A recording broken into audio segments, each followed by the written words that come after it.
The military on American soil? Check. A national emergency declaration? Also check. It's a guardrail moment for America. There's nothing more sacred or more serious that you could ask an American service member to do than deploy opposite American civilians. And obviously, there's no General Milley there now to stop a deployment like this. So we'll find out if the Secretary of Defense is confirmed and how the senior leadership and the Joint Chiefs respond to it. But I think every American should be extremely cautious about anybody who says they want to deploy American troops on U.S. soil. Number one, they're not being deployed against American citizens. They're being deployed against the illegal immigration population, which, by the way, I think most people would agree is a national emergency, a national security emergency. Number two, for years, we've been deploying the National Guard to the wildfires, to the border. For wildfires, no, to the border in small numbers. To the this is a very different thing. Many state. You can't deploy them to. You got to make your speech. Is it a debate with you, or am I answering questions with the host? Because every time I come on, you want to sidetrack and take me into your talking points. But by all means, no. Have at it, my friend. You're the expert. Have at it. No, I'm no expert. I'm just a concerned you American. act like one. Have we or have we not? Have you served in uniform? I have served as a United States citizen and have read the but newspaper. I think in this case, I might have a bit of experience that you don't. I'm no expert. Have you been to the border? I have not been to the border. Oh, so I also haven't been deployed to the border. Go ahead, by all means. Regular military, is. What's up, y'all? Gerald here, creator of Gospel Chops and your host for this YouTube channel, back with another video. Now, y'all, if you follow me for some time, you've heard me say in the past months that this election would not stifle conversation, but would spark new, needed, and necessary conversations about American politics and the way forward for this country. Well, y'all, Donald Trump is confirming that he will use a state of emergency in this country, a national emergency, not only to deploy the military to the border, but also to use the military in deployment on American soil to assist with the deportation of tens of millions of illegal aliens. And y'all, as you can imagine, as you saw by the opening clip, no, it's not stifled conversation at all. It has sparked a new level of conversation.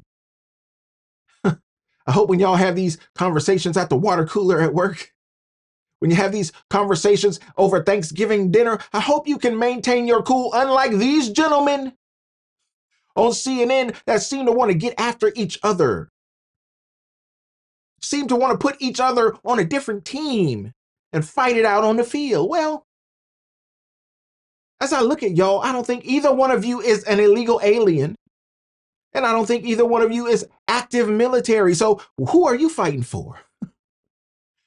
Maybe this ain't your fight, because you're not going to get out there and get your hands dirty. No, you just popping off on television, forcing us to listen to all this psychobabble. We want what's best for this country in so many ways. That's why there's so many conversations that need to be had in this direction. Because so many things are involved in making this country great again, making this country better, making this civilization better. And when you got folks who come over here to this country and bring their gang mentality over here, Trende Aragua in 16 states, y'all. I just saw on the news that they starting to wrap up the case where Laken Riley's murderer is on trial for her murder. An illegal Venezuelan who should never have been in this country. Y'all, there are dozens and dozens of cases like this. And you get people like this lefty on CNN who don't even want to have the discussion, don't even want to frame it right, just want to lie out the gate and maintain the lie. The man said that they would deploy military assets on American civilians, American citizens. Well, sir, you're lying, because these people are not American citizens. They're a lot of things, but citizens, they are not. So why would you frame the discussion that way? Because you feel like it gives you leverage in the conversation. Well, if you got to lie, Craig, maybe you losing from the gate. Maybe you understand that you are not on solid foundation with your argumentation. And there's a bunch of old adages, y'all, that you can use as an analogy to what's going on in this country. But I'm reminded of one that says, if you find yourself in a hole and you want to get out, first thing you got to do is stop digging. And I'm paraphrasing, but you know what I'm trying to say. America, over the last 4 years, has dug itself into a tremendous hole, by letting tens of millions of illegal aliens from all over the world. See, some people like to say, oh, you're racist because you're talking about Mexicans and you're talking about Latino. No, it's not about Latinos. People coming in this country from all over the world. The Haitians, the Congolese, they're coming in from everywhere. No, it's not racist at all. But it does symbolize a bit of American pride. It does symbolize a bit of national pride, national integrity that I think all American citizens should have. Remember, we used to teach American pride. We used to stand up and put our hand over our heart and say the Pledge of Allegiance.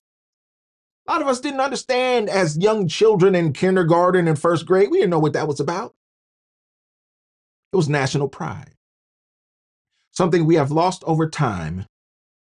And now we are stuck with the enemy within, who has no pride in his homeland, who supports all things that are antithetical to the success of this country. You people, I don't understand. I don't get y'all. You not like us. We ain't the same. So I love the fact that Scott Jennings will get on CNN and stand 10 toes down. Y'all, before this election cycle, I had never heard of Scott Jennings, but I am thoroughly impressed by this man who sits at this table, surrounded by all these liberals. He states his case, he stands on business, he holds his own. Shout out to Scott Jennings. Y'all, our country is in turmoil. We have, under Joe Biden, given permission to Ukraine to send American-made rockets off into Russia. And Russia said, oh, we on that? That's what we doing? Y'all on demon time? Well, we can match your energy. Ukraine / America / NATO. These are trying times, y'all. And I think conversations like this need to be had.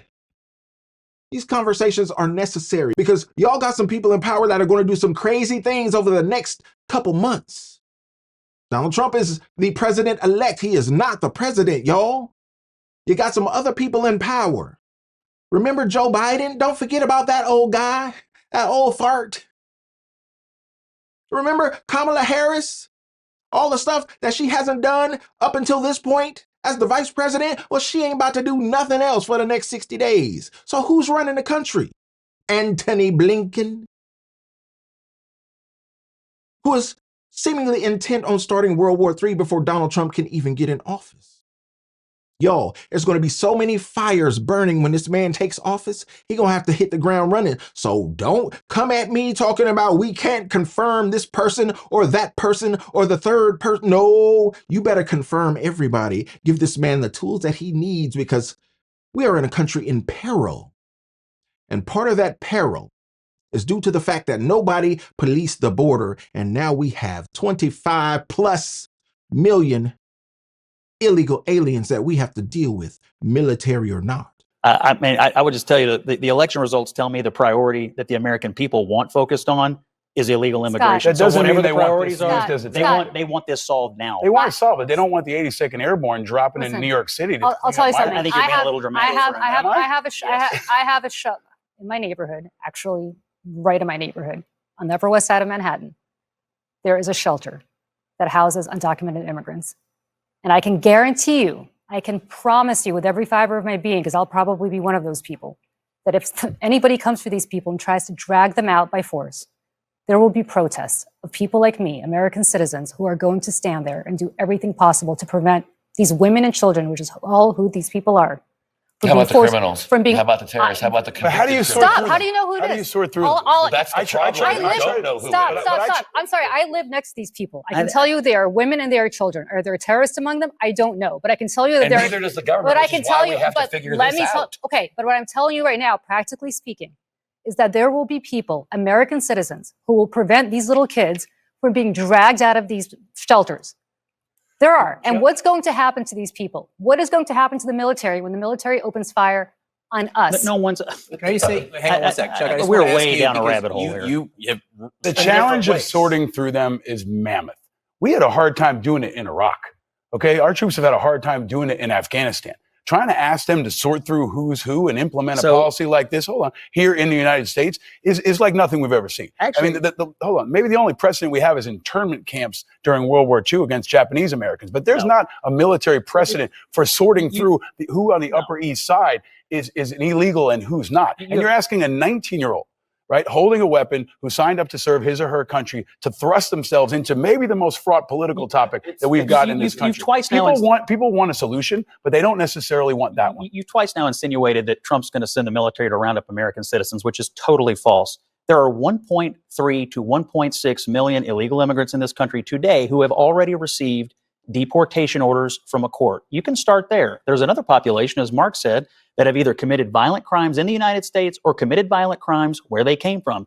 You can also do that. That has nothing to do with the people in your neighborhood, has nothing to do with the person in your office, and has nothing to do with whatever the hell you're talking about. It has to Trump do said all with 50 getting million. people out of the country So then how who do Trump- not belong. Trump said all 50 how are you million. going to deploy the military? Give me how exactly you would deploy an active duty military unit to respond to this crisis. I would use the military in conjunction with local officials, But what does that look local like? law enforcement, county sheriffs, people who know their communities, because I assume a lot of the local sheriffs and jailers are going to be the people who end up housing some of these folks before they are deported.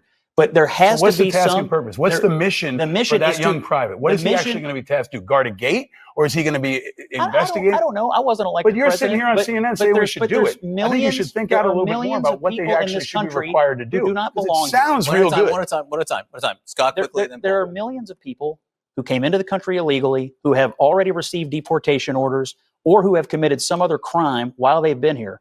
The fact that you want to leave them in place is mind-boggling. That is not to what me. I said. That is not what I said. The question becomes, what are you actually going to give them as a military assignment? Are they going to be guards on a gate? Are they going to be MPs doing checkpoints? Are they going to be doing crowd control against civilians who are protesting? Are they going to be JAG officers sorting through legal cases? What they actually are assigned to do is very important. And when that's put before the American people, I think we can find out what they do and don't support. All right, And that's what my point was. And we use the military all the time on floods, on other kinds of dangerous situations. And I have a feeling, I don't know to be true, but you're going to have the same theory, which is federal support of state and local leadership. You also have an entire agency in ICE that does this for a living. That's their job. And I could see an area where the military is in a support role, whether it's on the border or with these agencies or local officials. Y'all, did you hear what this woman said? She said there's a shelter in her neighborhood. She on the Upper West Side of Manhattan. Girl, you live amongst the high cotton over there on the Upper West Side. What are we doing sheltering illegal aliens on the Upper West Side of Manhattan? Can we start there? I mean, y'all tripping.